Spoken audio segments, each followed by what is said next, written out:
नमस्कार मित्रांनो, अनुभव स्टडीमध्ये सर्वांचं स्वागत. 15 एप्रिल 2026चे जेवढे महत्त्वाचे 10 चालू घडामोडीचे प्रश्न आहेत, जे नेहमी रोज सकाळी आपण बघत असतो, सकाळी 6 वाजता. तर नेहमीप्रमाणे बघितल्यासारखं आज देखील 10 प्रश्न आपण बघूयात. तुमच्या मित्रापर्यंत लिंक शेअर करा. जे विद्यार्थी नवीन असतील, चॅनलला सबस्क्राईब केलं नसेल तर चॅनल एकदा नक्कीच सबस्क्राईब करून ठेवा आणि व्हिडिओ आवडला तर व्हिडिओला लाईक जरूर करा. बघूयात खूप महत्त्वाचा पहिला प्रश्न. तत्पूर्वी मागच्या लेक्चरमध्ये जो प्रश्न विचारला होता, त्याच्यावरती अगोदर एकदा चर्चा करूयात आपण. नुकतेच मायक्रोसॉफ्ट कंपनीने एप्रिल 2026 मध्ये कोणत्या विद्यापीठात आपले समर्पित एआय कौशल्य केंद्र स्थापन केलेलं आहे? हे विद्यापीठ आहे चंदीगड विद्यापीठ. पर्याय क्रमांक 1 पर्याय क्रमांक 2 IMP आहे. चंदीगडची पंजाब आणि हरियाणा दोन्हीची पण राजधानी आहे. शिवाय चंदीगड स्वतः एक केंद्रशासित प्रदेश देखील आहे. मायक्रोसॉफ्ट कंपनी लक्षात ठेवा, बिल गेट्स यांनी या कंपनीची स्थापना केली होती.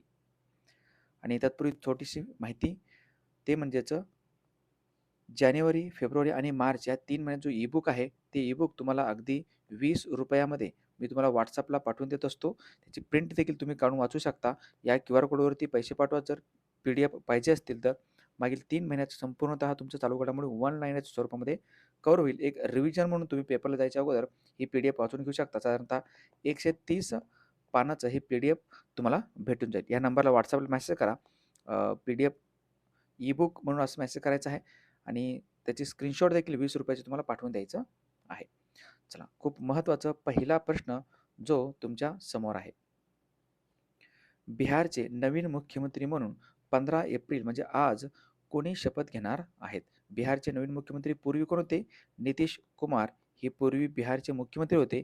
सलग 21 वर्ष साधारणतः मुख्यमंत्री म्हणून यांनी नितीश कुमार यांनी काम केलेत. नितीश कुमार हे आता राज्यसभा आहे. या राज्यसभेवरती खासदार म्हणून संसदेमध्ये गेलेत, लक्षात ठेवा. आणि त्यांची ठिकाण घेणार आहेत बिहारचे उपमुख्यमंत्री असलेले पूर्वी, त्यांचं नाव आहे सम्राट चौधरी. पर्याय क्रमांक 4. सम्राट चौधरी हे आता लक्षात ठेवा. आणि हे सम्राट चौधरी जे आहेत ते भारतीय जनता पक्ष BJPचे आहेत. आणि BJPचे पहिले मुख्यमंत्री बिहारमध्ये कोण असतील तर ते आहेत सम्राट चौधरी. लक्षात ठेवा, बिहारचे पहिले मुख्यमंत्री कोण असतील? बिहारचे पहिले मुख्यमंत्री होते श्रीकृष्ण सिंह. श्रीकृष्ण सिंह, कधी-कधी श्रीकृष्ण सिन्हा असंही म्हणतात, पण श्रीकृष्ण सिंह ज्यांना आपण बिहार केसरी असंही म्हणतो. ते बिहारचे पहिले मुख्यमंत्री होते, लक्षात ठेवा. बिहार केसरी जसं आंध्र केसरी, विदर्भ केसरी, पंजाब केसरी म्हणतो ना आपण, तसं बिहार केसरी कोण असते तर ते श्रीकृष्ण सिंह, जे बिहारचे पहिले मुख्यमंत्री होते. बिहारविषयी जर आपण काही माहिती बघायला बसलो, तर या ठिकाणी बघू शकता, बिहारला नेपाळ या देशाची सीमा लागते. या ठिकाणी नेपाळची सीमा लागते. या ठिकाणी पश्चिम बंगालची सीमा लागते बिहारला. या ठिकाणी झारखंडची सीमा आहे आणि या ठिकाणी उत्तर प्रदेशची सीमा लागते. हा आहे बिहार. बिहारची राजधानी पाटणा आहे. बिहारचे मुख्यमंत्री नवीन बनणार आहेत सम्राट चौधरी. बिहारचे राज्यपाल जे मुख्यमंत्र्यांना शपथ देतील त्यांचं नाव आहे सय्यद अता हसनैन. सय्यद अता हसनैन. बिहारच्या विधानसभेची सदस्यसंख्या आहे 243. बिहारची विधान परिषद सदस्यसंख्या आहे 75. बिहारमधून लोकसभेत सदस्य जातात 40. बिहारचं राज्य प्राणी आहे गौर. आणि बिहारचं राज्य फूल कुठलं असेल तर झेंडू हे फूल आहे बिहारचं. आणि राज्य पक्षी आहे चिमणी. बिहारमध्ये एकच राष्ट्रीय उद्यान येतो, तो म्हणजे वाल्मिकी राष्ट्रीय उद्यान. नॅशनल पार्क एकच आहे, वाल्मिकी नावाचं. पुढचा प्रश्न दुसरा. नुकतेच महाराष्ट्रातील खालीलपैकी कोणत्या ठिकाणी 1500 वर्ष जुने एक जलाशय सापडलं आहे? हे 1500 वर्ष जुने जलाशय सापडले नुकतंच कोणत्या ठिकाणी तर ते एलिफंटा लेणी. पर्याय क्रमांक 1.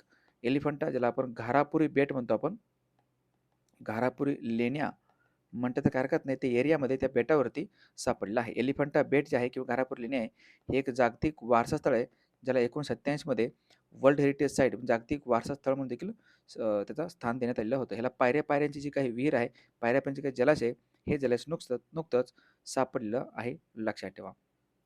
ओके. हे आहे एलिफंटा बेट. ॲक्च्युली हे रायगड जिल्ह्यामध्ये येतं. रायगड जिल्ह्यामध्ये उरण तालुक्यात येतं, परंतु हे मुंबईच्या जवळ असल्यामुळे आपण त्याला मुंबईच्या जवळ असल्यामुळे तर मुंबईमध्ये मानतो आपण, परंतु ॲक्च्युली ते लोकेशन आहे उरण तालुका, रायगड जिल्हा. नांदूर-मधमेश्वर याला आपण महाराष्ट्राचे भरतपूर असं म्हणतो, ज्या ठिकाणी गोदावरी व कादवा या 2 नद्यांचा संगम झाला आहे. आणि हे महाराष्ट्रातील पहिले फर्स्ट रामसर स्थळ देखील आहे. पहिले रामसर स्थळ कुठलं असेल तर ते आहे नांदूर मधमेश्वर.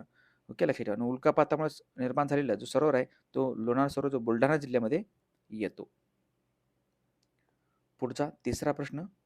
नुकतेच भारतीय लष्कराच्या त्रिशक्ती कॉर्प्सने दुर्गम भागामधील संपर्क सुधारण्यासाठी लक्षात ठेवा, सिक्कीमचे पहिले सीमावर्ती ग्राम सामुदायिक रेडिओ स्टेशन सुरू केलं आहे.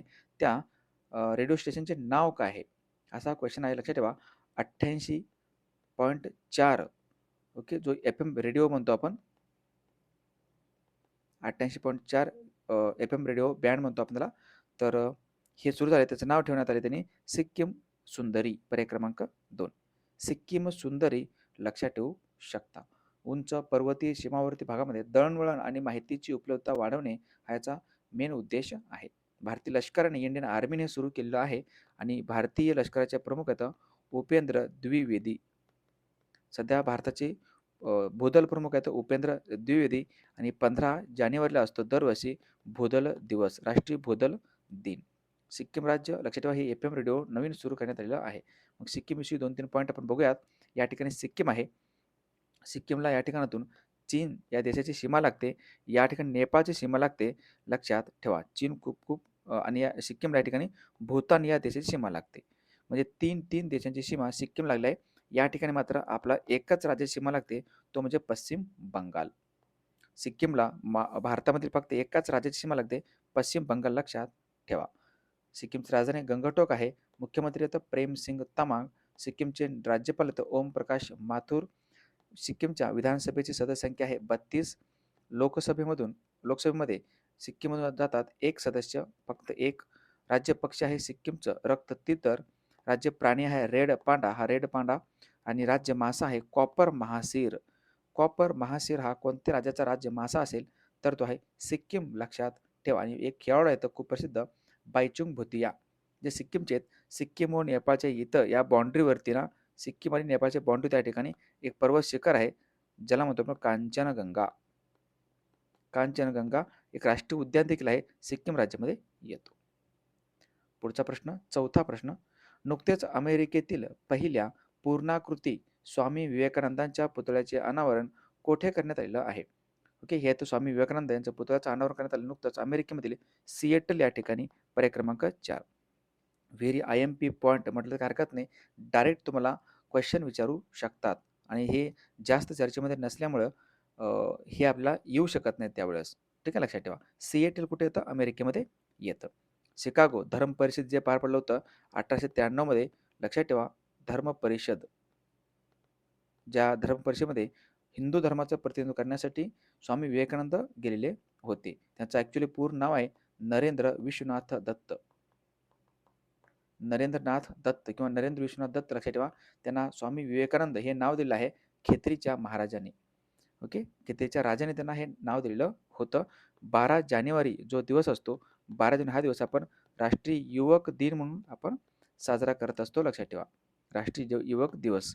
आणि 4 जुलै 1902 मध्ये निधन झाले स्वामी विवेकानंद यांचं. यांची समाधी आहे कन्याकुमारी या ठिकाणी. आणि त्यांचे गुरूंचं नाव आहे स्वामी रामकृष्ण परमहंस. रामकृष्ण परमहंस. परमहंस हे यांचे गुरु होते, ज्यांचं पूर्ण नाव आहे गदोधर चट्टोपाध्याय.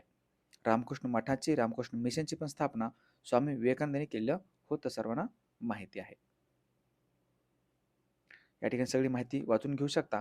डाऊन टाऊन सिएटलमधील वेस्ट लेक स्क्वेअर येथे स्वामी विवेकानंदांच्या पूर्णाकृती कांस्य पुतळा आहे. तो कांस्य पुतळ्याचे अनावरण नुकतंच करण्यात आलेलं आहे.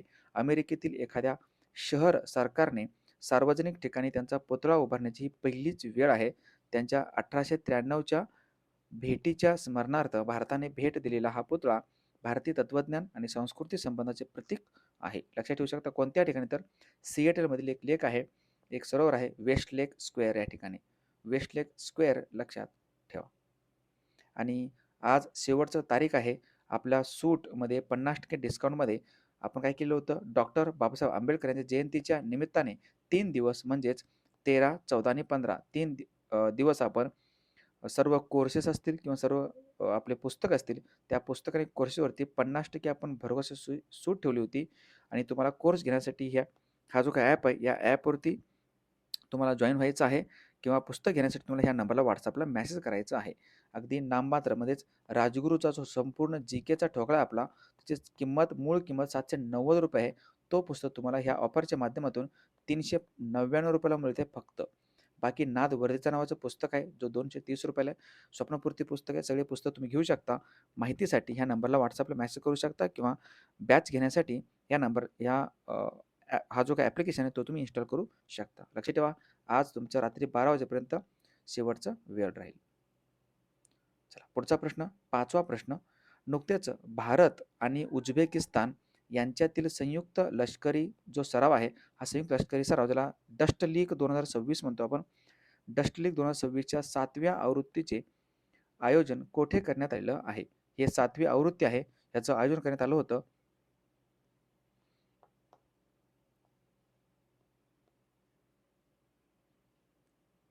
नमनगान, उझबेकिस्तान या ठिकाणी. ओके. भारत व डस्टलिक यांच्यातील संयुक्त लष्करी सराव डस्टलिक 2026 म्हणतो आपण. याचा 7वी आवृत्ती आहे. 12 ते 15 एप्रिल 2026 दरम्यान उझबेकिस्तानमध्ये नमनगान येथील गुरुमसाराय फील्ड ट्रेनिंग एरियामध्ये आयोजित केली जात आहे. लक्षात ठेवा. उझबेकिस्तान IMP आहे. या ठिकाणी आपण बघितलं तर उझबेकिस्तानचा हा जो काही सराव आहे तो सराव करण्यात आला. उझबेकिस्तान जो मॅपमध्ये बघितला आपण, हा आहे उझबेकिस्तान. ओके. उझबेकिस्तान त्याची राजधानी तर ताशकंद. उझबेकिस्तानचं चलन आहे उझबेक सम नावाचं आणि उझबेकिस्तानचे पंतप्रधान आहेत अब्दुल्ला अरिपोह. आणि उझबेकिस्तान व भारत पाकिस्तान व भारत यांच्या दरम्यान उझबेकिस्तानमध्ये काय करार करण्यात आला होता 1966 मध्ये. त्याला म्हणतो आपण ताशकंद करार. लक्षात ठेवा. त्यावेळेस भारताचे पंतप्रधान होते लाल बहादूर शास्त्री. उझबेकिस्तानला या ठिकाणी कझाकिस्तानची सीमा लागते, किर्गिजिस्तानची सीमा लागते, ताजिकिस्तानची सीमा लागते, अफगाणिस्तानची सीमा लागते, तुर्कमेनिस्तानची सीमा लागते. एवढे सगळे सीमा लागतात. लक्षात ठेवा. मात्र उझबेकिस्तान या देशाला कॅस्पियन समुद्राची सीमा लागत नाही. Very very IMP point. लक्षात ठेवा. उझबेकिस्तान या देशाला कॅस्पियन समुद्राची सीमा लागत नाही. इराणची पण सीमा लागत नाही बघा या ठिकाणी. कळलं. हा आहे उझबेकिस्तान. चलो 6वा प्रश्न. नुकत्याच आधुनिक कृषी तंत्रज्ञान, शाश्वतता आणि शेतकऱ्यांचे उत्पन्न दुप्पट करण्यावर लक्ष केंद्रित करण्यासाठी उन्नत कृषी महोत्सव 2026चे आयोजन कोणत्या राज्यात करण्यात आले होते? उन्नत कृषी महोत्सव 2026चे आयोजन करण्यात आले ज्या राज्याचे भारताचे कृषी मंत्री आहेत तो राज्य म्हणजेच मध्य प्रदेश. पर्याय क्रमांक 1 मध्य प्रदेश. लक्षात ठेवा. IMP आहे. 13 ते 14 एप्रिल 2026 रोजी मध्य प्रदेशातील रायसेन येथे संपन्न झालेला आहे उन्नत कृषी महोत्सव. केंद्राचे भारताचे कृषी मंत्री आहेत शिवराज सिंग चौहान आणि नितीन गडकरी यांच्या नेतृत्वाखाली सीड टू मार्केट जो रोड मॅप आहे त्याचा देखील शुभारंभ या ठिकाणी करण्यात आलेला आहे. मध्य प्रदेश त्याची राजधानी येतं भोपाळ. भोपाळ ही मध्य प्रदेशची राजधानी आहे. लक्षात ठेवा. मध्य प्रदेश आणि महाराष्ट्र यांच्या दरम्यान खूप मोठासा असा सातपुडा पर्वतरांग देखील पसरलेलं आहे पूर्व पश्चिम दिशेने. हे उन्नत कृषी महोत्सव. आणि काही जे महोत्सव किंवा काही परिषद पार पडले त्यांच्यावरती एक नजर टाकत आपण. अर्थ शॉट पुरस्कार 2026चे आयोजन करण्यात आले मुंबईमध्ये. भारत बोधन AI कॉन्क्लेव्ह 2026 होणार आहे नवी दिल्ली या ठिकाणी. दुसरे जागतिक बौद्ध शिखर संमेलन 2026 पार पडलं नवी दिल्ली या ठिकाणी. चौथे भारत ऊर्जा सप्ताह 2026 पार पडलं गोवामध्ये. 2029 मध्ये वर्ल्ड पोलीस अँड फायर गेम्सचे आयोजन करण्यात आले अहमदाबाद या ठिकाणी. दुसरे शासकीय अधिकारी मराठी साहित्य संमेलन 2026 पार पडलं पुण्यामध्ये. मोबाईल वर्ल्ड काँग्रेस 2026 पार पडलं स्पेनमध्ये. आंतरराष्ट्रीय मलेरिया परिषद 2026 पार पडलं नवी दिल्ली या ठिकाणी. रायसिना डायलॉग 2026 पार पडलं नवी दिल्ली या ठिकाणी. पुढचा अत्यंत महत्त्वाचा प्रश्न 7वा. दरवर्षी राष्ट्रीय अग्निशमन सेवा दिन हा कधी साजरा करण्यात येत असतो? हा दरवर्षी असतो 14 एप्रिलला. पर्याय क्रमांक 4 लक्षात ठेवा. National fire service day. Okay. अग्निशमन सेवा दिवस IMP आहे 14 एप्रिलला असतो. 14 एप्रिलला आपण डॉक्टर बाबासाहेब आंबेडकर यांची जयंती पण आपण साजरा करत असतो. ओके. बोधिसत्व महामानव डॉक्टर बाबासाहेब आंबेडकर यांची विशेष माहिती आपण खूप वेळेस बघितलेलंच आहे. 14 एप्रिल 1891 जन्म आहे यांचं. डॉक्टर बाबासाहेब आंबेडकरांचं लक्षात ठेवा. मध्य प्रदेशमधील महू हे या ठिकाणी त्यांचा जन्म झालेला आहे. मिलिटरी हेडक्वार्टर्स ऑफ वॉर म्हणतो आपण. ओके, लक्षात ठेवा. IMP आहे 14 एप्रिल. आणि ओके, मध्य प्रदेशमध्ये यांचं मूळ गाव आहे अंबावडे नावाचं, जो रत्नागिरी या जिल्ह्यामध्ये येतो. भारतरत्न पुरस्कार देखील भेटलेले आहेत. भरपूर पुस्तके आणि यांची भरपूर यांना पदव्या देखील भेटल्या आहेत. डॉक्टर बाबासाहेब आंबेडकर ज्यांनी 14 तळे सत्याग्रह केला, बहिष्कृत हितकारणी सभेची स्थापना केली, मूक नायक वर्तमानपत्र आहे. ओके, त्यानंतर स्वतंत्र मजूर पक्षाची पण स्थापना यांनी केलेली आहे. मसुदा समितीचे अध्यक्ष देखील होते डॉक्टर बाबासाहेब आंबेडकर. आणि अजून एक दिवस आहे, तो म्हणजे नुकतंच पार पडला 13 एप्रिलला. 13 एप्रिल 1919ला, की 13 एप्रिल 1919ला जो जालियनवाला बाग हत्याकांड घडलं होतं, त्याचं स्मरण दिवस म्हणून आपण 13 एप्रिल हा दिवस साजरा करत असतो. लक्षात ठेवा, जे अमृतसर या ठिकाणी आहे. अमृतसर या ठिकाणी हा जालियनवाला बाग हत्याकांड लक्षात ठेवा. ज्याचा निषेध म्हणून रवींद्रनाथ टागोरांनी सर या पदवीचा त्याग देखील त्यावेळेस केलं होतं. मग एप्रिल महिन्यावरती एक नजर टाकत आपण. 1 एप्रिलला असतो उत्कल दिवस. 2 एप्रिलला आहे जागतिक स्वमग्नता जागरूकता दिन, आंतरराष्ट्रीय बालसाहित्य दिन. 4 एप्रिलला असतो जागतिक खान जागृती दिन. 5 एप्रिलला आहे राष्ट्रीय सागरी दिन, राष्ट्रीय समता दिवस. 6 एप्रिलला आहे आंतरराष्ट्रीय विकास आणि शांततेसाठी क्रीडा दिवस. 7 एप्रिलला असतो जागतिक आरोग्य दिवस. 9 एप्रिलला आहे CRPFचा शौर्य दिवस. 10 एप्रिलला असतो जागतिक होमिओपॅथी दिन. 11 एप्रिलला आहे शिक्षक हक्क दिन, राष्ट्रीय सुरक्षित मातृत्व दिन आणि महिला सुरक्षा दिन. 14 एप्रिलला आहे अग्निशमन सेवा दिवस, डॉक्टर बाबासाहेब आंबेडकर जयंती. 15 एप्रिलला आहे महिला बचत दिन. 18 एप्रिलला असतो जागतिक वारसा दिन. 21 एप्रिलला आहे नागरी सेवा दिवस. 22 एप्रिलला आहे जागतिक वसुंधरा दिन. 23 एप्रिलला असतो जागतिक पुस्तक व कॉपीराईट दिन, जागतिक भाषा दिन. त्यानंतर 24 एप्रिलला असतो राष्ट्रीय पंचायत राज दिन. 25 एप्रिलला आहे जागतिक मलेरिया दिन. 26 एप्रिल आहे जागतिक बौद्धिक संपदा दिन, आंतरराष्ट्रीय चर्नोबिल आपत्ती स्मरण दिवस. 29 एप्रिलला असतो आंतरराष्ट्रीय नृत्य दिन किंवा आंतरराष्ट्रीय रासायनिक युद्धात बळी पडलेल्यांचे स्मरण दिवस. पुढचा 8वा प्रश्न. नुकतेच 13 एप्रिल 2026 रोजी उत्तर प्रदेशमधील लखनौ येथे खालीलपैकी कोणाच्या हस्ते संसद खेल महाकुंभ 2026चे उद्घाटन करण्यात आलेलं आहे. हे संसद खेल महाकुंभ 2026चे उद्घाटन करण्यात आलं कोणत्या ठिकाणी, तर लखनौ या ठिकाणी याचं उद्घाटन करण्यात आले. भारत सध्याचे केंद्रीय संरक्षण मंत्री आहेत राजनाथ सिंग यांच्या हस्ते. पर्याय क्रमांक 1 राजनाथ सिंग. लक्षात उत्तर प्रदेश. उत्तर प्रदेशचे मुख्यमंत्री आहेत योगी आदित्यनाथ आणि आनंदीबेन पटेल हे उत्तर प्रदेशचे कोण आहेत राज्यपाल आहेत. भारत सध्याचे उपराष्ट्रपती आहेत CP राधाकृष्णन. CP राधाकृष्णन. खेल महाकुंभ लक्षात ठेवा. पुढचा 9वा प्रश्न आहे.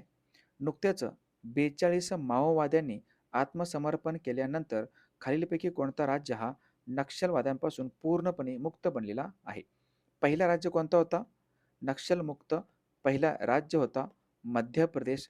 ओके, मध्य प्रदेश IMP आहे. ओके, त्यानंतर नुकताच बिहार जो राज्य आहे, हा बिहार राज्य देखील मुक्त झाला होता.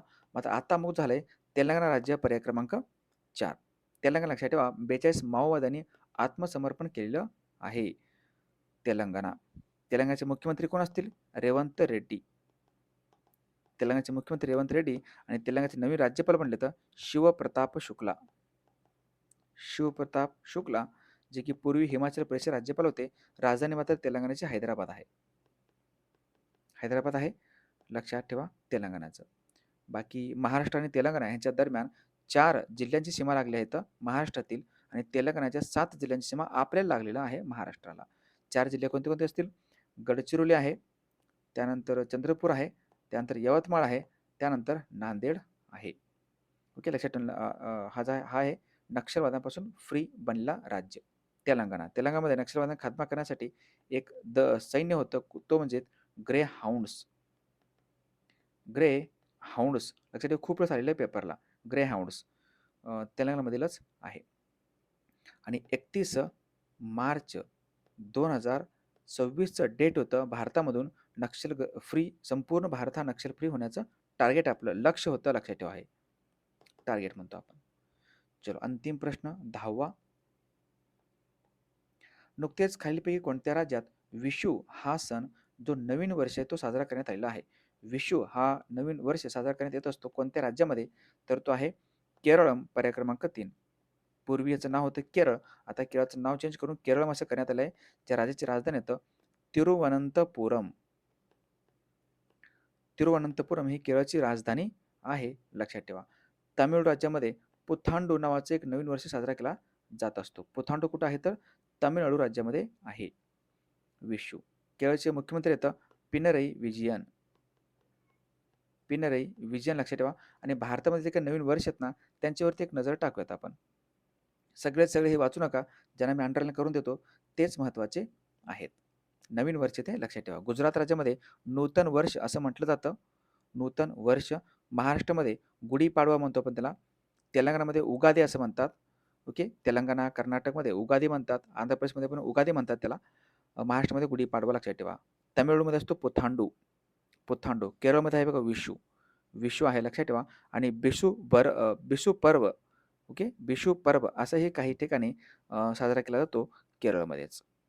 बाकी ओके. ह्याला म्हणतो बिशुबा संक्रांती. कुठं? ओडिसा राज्यामध्ये आहे. पोयला बैशाख म्हणतात बघा. कुठं? तर बेंगॉलमध्ये. पश्चिम बंगालमध्ये म्हणतात त्याला पोयला बैसाख. पोयला बैसाख लक्षात ठेवा. चैत्र नवरात्री म्हणतात उत्तर प्रदेशमध्ये. चैत्र नवरात्री उत्तर प्रदेश, त्यानंतर मध्य प्रदेश, त्यानंतर राजस्थान, छत्तीसगड, झारखंड या ठिकाणी चैत्र नवरात्री म्हणतात, लक्षात ठेवा. IMP आहे. आणि सगळ्यात महत्त्वाचं लक्षात ठेवा तो म्हणजे सिक्कीम राज्यामध्ये त्याला म्हणतात लोसार. सिक्कीम राज्यामध्ये लोसार आहे. आणि जम्मू काश्मीरमध्ये त्याला म्हणतात नवरेह. नवरेह. नवरेह लक्षात ठेवा. पारसीवाल्यांचं नवीन वर्ष कुठलं असेल? त्याला आपण नवरोज म्हणतो. नवरोज हा पारसी जो धर्म आहे ह्यांचं नवीन वर्ष आहे नवरोज, लक्षात ठेवा. बाकी तुम्हाला जर अधिक वाचायचं असेल तर वाचून घेऊ शकता. टोटल लास्टचा अजून एक सांगतो तो म्हणजेच आसाममध्ये ह्याला रोंगाली बिहू असं म्हणतात. आसाम राज्यामध्ये रोंगाली बिहू. हे होते अत्यंत महत्त्वाचे चालू घडामोडीचे प्रश्न, त्याचं विश्लेषण. आणि आता बघत आपण रिव्हिजन खूप खूप महत्त्वाचं असलेलं काल सकाळच्या घेतलेल्या प्रश्नाचं एक नजर. नुकतेच अरब लीगचे पुढील महासचिव म्हणून कोणाची नियुक्ती करण्यात आली आहे? हे तर नबील फहमी. नबील फहमी. नुकतेच जिंदाल स्टील कंपनीने आपले पहिले ब्रँड अँबॅसेडर म्हणून कोणाची नियुक्ती केली आहे? तर हे तर रणवीर सिंग. नुकतेच वन्यजीव संवर्धनासाठी जगातील पहिल्या जागतिक विद्यापीठ वंताराचे अनावरण कोठे करण्यात आलं आहे? हे जामनगरमध्ये. नुकतेच कोणत्या बंदराने भारतातील सर्वात मोठे ऑटोमोबाईल निर्यात केंद्र म्हणून विक्रम प्रस्थापित केला आहे? तर हे बंदर आहे मुंद्रा बंदर. नुकतेच युनोच्या आर्थिक, सामाजिक आणि सांस्कृतिक हक्क समिती याच्या अध्यक्षपदी कोणाची बिनविरोध निवड झाली आहे? हे प्रीती सरन.